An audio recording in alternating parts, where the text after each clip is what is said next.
ಮಂಡ್ಯದಲ್ಲಿ ಕೆಲ ಕಾಂಗ್ರೆಸ್ನವರು ತುಂಬಾ ಮುಂದೆ ಹೋಗಿದ್ದಾರೆ. ಸ್ವಾಭಿಮಾನ ಕಳೆದುಕೊಂಡು ನಾನು ಅವರ ಬಳಿ ಭಿಕ್ಷೆ ಬೇಡೋದಿಲ್ಲ. ಇದು ಬೆಂಗಳೂರಿನ ಪದ್ಮನಾಭನಗರದಲ್ಲಿ ಮುಖ್ಯಮಂತ್ರಿ ಕುಮಾರಸ್ವಾಮಿ ಅವರು ಟಾಂಗ್ ಕೊಟ್ಟಿರುವಂತ ರೀತಿ.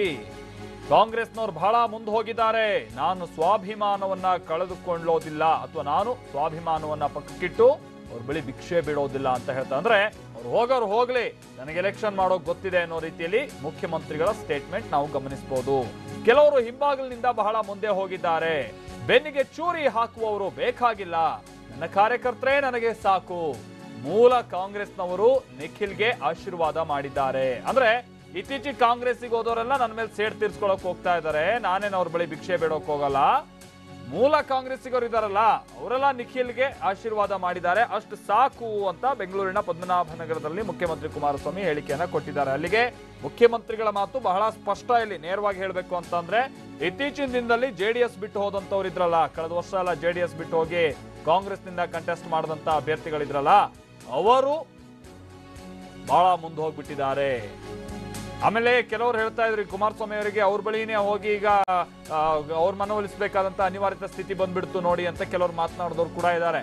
ಅದಕ್ಕೆ ಬಹುಶಃ ಮುಖ್ಯಮಂತ್ರಿಗಳು ಹೇಳಿದ್ದಾರೆ, ಅವ್ರ ಬಳಿ ಭಿಕ್ಷೆ ಬೇಡೋಕ್ ನಾನು ಹೋಗಲ್ಲ, ನನ್ನ ಸ್ವಾಭಿಮಾನ ಪಕ್ಕಕ್ಕಿಟ್ಟು ಅಂತ ಹೇಳ್ತಾ ಇದ್ದಾರೆ.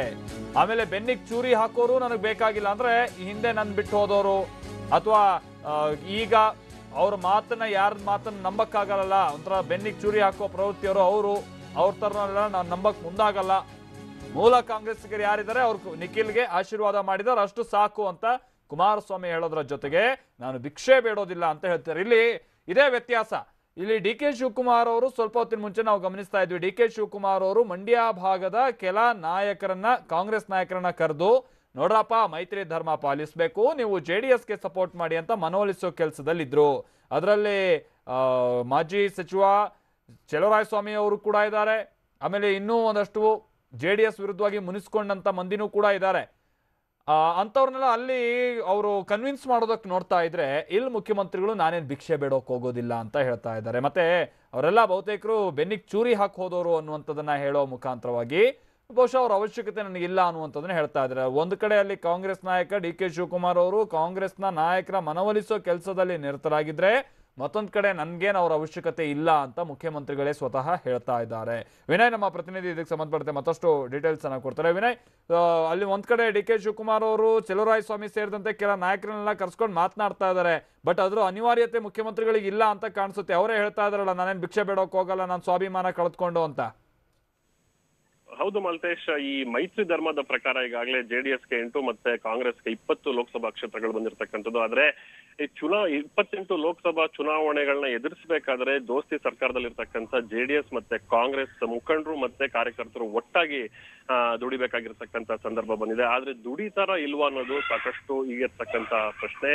ಬಹಳ ಮುಖ್ಯವಾಗಿ ಮಂಡ್ಯದಲ್ಲಿ ಮುಖ್ಯಮಂತ್ರಿಗಳ ಪುತ್ರ ನಿಖಿಲ್ ಕುಮಾರಸ್ವಾಮಿ ಈಗ ಈಗಿನ ಅಖಾಡ ಕೇಳಿದ್ದಾರೆ. ಇದಕ್ಕೆ ಸಂಬಂಧಪಟ್ಟಂಗೆ ಸಾಕಷ್ಟು ಮಾತುಗಳು ಕೇಳಿ ಬರ್ತದೆ. ಅಂದ್ರೆ ಮಂಡ್ಯ ಕಾಂಗ್ರೆಸ್ನ ಮುಖಂಡರು ನಿಖಿಲ್ಗೆ ಸಪೋರ್ಟ್ ಮಾಡ್ತಾರ ಇಲ್ವಾ ಅಂತ ಹೇಳಿ ಇದಕ್ಕೆ ಉತ್ತರ ಸಹ ಸಿಕ್ಕಿತ್ತು. ಏನಂತ ಹೇಳಿದ್ರೆ ನಿನ್ನೆ ಸುಮಲತಾ ಏನವರು ನಾಮಪತ್ರವನ್ನ ಸಲ್ಲಿಸಿದ್ರು ಸ್ವತಂತ್ರ ಅಭ್ಯರ್ಥಿಯಾಗಿ. ಸಾಕಷ್ಟು ಕಾಂಗ್ರೆಸ್ ಮುಖಂಡರು ವೇದಿಕೆಯಲ್ಲಿ ಕಾಂಗ್ರೆಸ್ ಬಾವುಟ ಸಹಿತ ಕಾಣಿಸ್ಕೊಂಡಿದ್ರು. ಸೊ ಹೀಗಾಗಿ ಎಲ್ಲೋ ಒಂದ್ ಕಡೆ ಮುಖ್ಯಮಂತ್ರಿಗಳು ಇವತ್ತು ಕುಪಿತಗೊಂಡು ಮಾತಾಡಿದ್ದಾರೆ ದೇವೇಗೌಡರ ನಿವಾಸ ಬಳಿ.